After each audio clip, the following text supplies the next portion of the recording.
Masanyu the Jew, and of course I have Nema Diana. Yesterday the budget was read, financial year 2025-2026. So now I have a lot of questions rising from this. Of course, I read through the budget, which is 60 pages, but of course we're going to capitalize on the majors, or we shall be majoring on the majors. What stood out for me, it may not be probably related to finances, being a financial budget, that the life expectancy today in Uganda stands at 68 years, and that has been attributed to availability of healthy centers and easy access to medical facilities, and of course poverty is declining as well.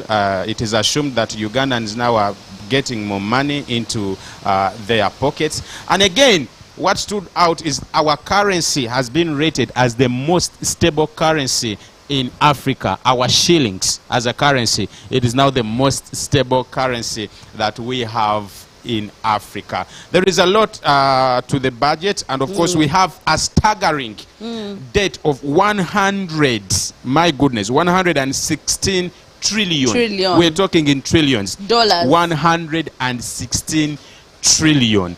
That is the debt that we have. But we have assurance from the Minister of Finance, Planning and Economic Development, and that is Honorable Matia Kasaija. He says that this is manageable. So today on the show, we want to break down a few things. What should stand out? What are your expectations as a Ugandan? And what was your take home? Yeah. That is, if you had a chance to hear the budget or probably had a chance to read through the budget today on the show. Yeah. Diana. So there is something here that the Ugandan, what stood out for you? I know that even the person that is listening to us right now has something that stood out for them that they can share with us. So feel free to share with us anytime that you like. But they talked about accountability. So I'm on the accountability bit of it. About the let me read for you this. The economy has diversified from the traditional 3 C's, which are coffee, cotton, and copper. And the 3 T's, which are tobacco, tea, and tourism, to a more sophisticated economy. For example, Uganda has added 31 new products to its export basket in the last 15 years, including light manufactured products such as steel, processed food, cement, pharmaceuticals, and dairy products. So I feel like this is true. Yeah, they were giving accountability of the things that we've been able to achieve over the years. That's where the budget started from, the things that we've done over the years, or even the previous year, and how we have improved here and there. And among those was this. And I feel like it's true. Coffee yakomao. Akamwanyi kakomao kati tukalimira ddala. Ateka bei nyo international market. Coffee is really up and there. And coffee farmers bali kubunkenke tebanziba here and there. Remember those days of vanilla, of cotton? Ate waliwo ku vanilla mwasulanga mu nnimiro. Nzijukira vanilla we yatumbukire nnyawo, and whoever had vanilla became rich, had money. You know, vanilla bamusera mukao, but we used to export it as well. So from cotton, from all of those things, now we've added coffee. Coffee has been here, but try to akamko. But now over the years, twazem netutumbula coffee buto. You remember just recently we saw they were launching the coffee something in Bara, and most of the people were there. We saw musicians go through, and you know. So I feel like this is something that is going to add to the Ugandan economy. Definitely. And grow us as well. And of course, if you're wondering how the Minister of Finance is going to probably liaise with the relevant departments responsible for collecting revenue to finance our budget of year 2025-2026, how are they going to get that money, and what are their strategies? The Minister, he seems to be quite a confident man, and there are some clips running on social media that are encouraging Ugandans when the Minister is saying that money is finally here. Sente weziri, money is finally here, giving Ugandans assurance that the economy is doing well. This time around, he didn't say that but he said this is a takeoff stage. Yeah. They didn't demonstrate. They talked about the roads. The roads being, they were able to improve the roads over the years. Yes. And most of the towns, everywhere you go, you can easily transport your things, your goods from wherever. The road from network the is yes, so you can go through all different borders.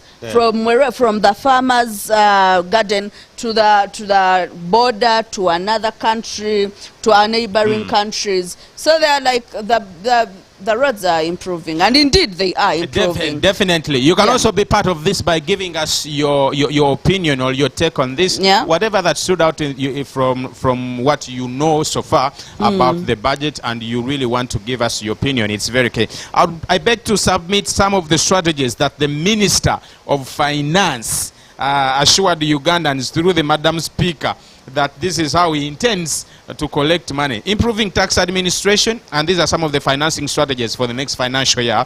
Improving tax administration to raise an additional shillings 1.89 trillion. This is amazing. And then introduction of new tax measures. Introduction of new tax measures to increase domestic revenue by shillings 538.6 billion. So in the next financial year, tax holidays abono babakwatako aba tax holidays babaleka ogenda oli anteka sukali bakongeddemu banoonya we bakwata awo okunyigiriza omuntu awo. And then another measure is rationalizing tax exemptions to eliminate inefficient ones that do not support industrial policy. I think this is very important. You know, I did economics. I did economics and entrepreneurship same time. My HSC majors and of course university. I'm an economics. Did you know that? Interesting. You're what?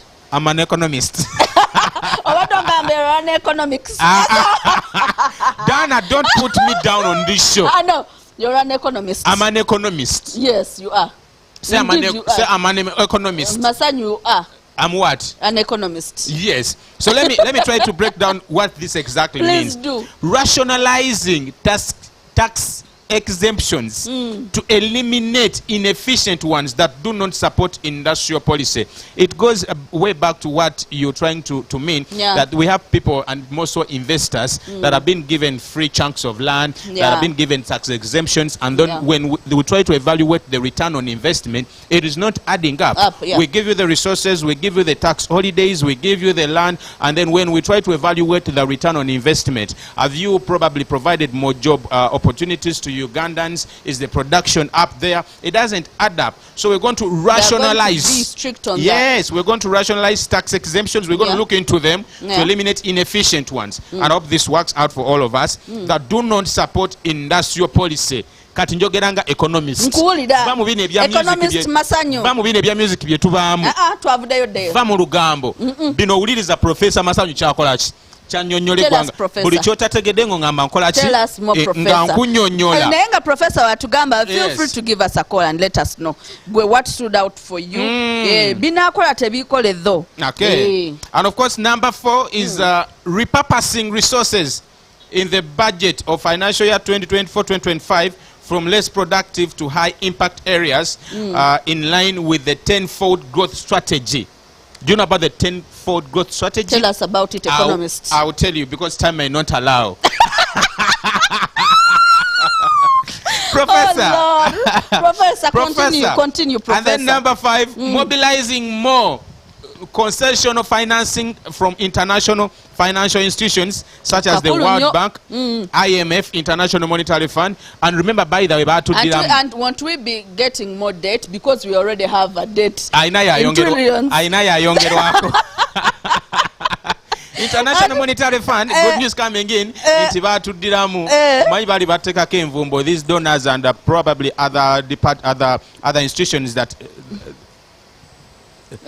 that lend us money. Now, when you speak about that is World money, Bank, International Monetary Fund, African Development Bank, Islamic Development Bank, and of course, finally, mobilizing development finance from other innovative sources, including public-private partnerships, climate finance, private equity, Suku bonds, Panda bonds, diaspora bonds, etc. Those are some of the strategies that probably the Minister to get more money of Finance is trying to employ now, to make sure that we finance our financial budget. Before they even got to that, yes, they were giving out accountability of the things they've done, yes, or about the money and wealth creation. Yes. Now, it's connected to that, I guess. Yes. Now, this one says, government has invested over 9 trillion in key wealth creation initiatives over the last 10 years.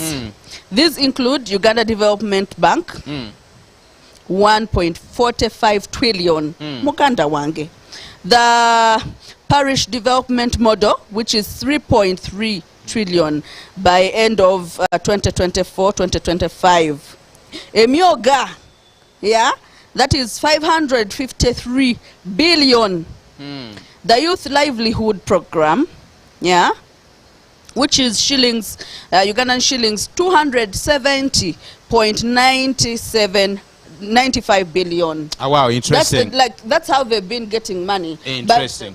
But this money, yeah, could be contributing to the debt that we have. And my question is, as Masanyu, my opinion is, if we're focusing on getting more money, more debt, more from the lending institutions, and we have a staggering 16 trillion. If we are focusing on borrowing more money, how are we going to pay back the debt when the minister says that the debt is manageable? How is it manageable when in our strategies of getting more money, we plan to borrow more? We plan to borrow more. How does this add up? Won't Uganda sink?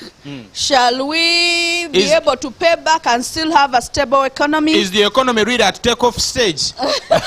Have we achieved the middle income status as the president promised us? And are we getting there? When we were talking about these roads. Yes. We realized that the Russian firm that helped us with those machines that, you know, Bitala and all of those things, wanted to take 80% of the revenue that comes out of this Bitala. And that's the reason why they put a stop. I have a gut feeling that Russian firm is owned by a Ugandan Russian.